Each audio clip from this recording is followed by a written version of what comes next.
সারা বাংলাদেশে চলতেছে ঈদুল ফিতরের আমেজ, আনন্দ।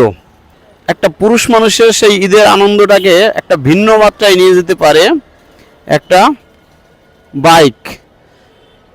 আর যেখানে অতি আনন্দ, ঠিক সেখানেই অতিরিক্ত সতর্কতা।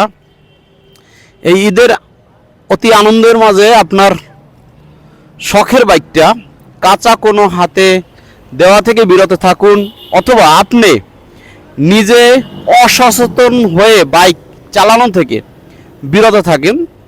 কারণ মনে রাখবেন, একটা অসচেতনতা, একটা দুর্ঘটনা আপনার ঈদের আনন্দটা সম্পূর্ণ মাটি করে দিতে পারে।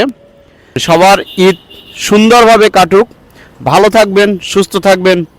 সবাইকে ঈদুল ফিতরের শুভেচ্ছা। ঈদ মোবারক।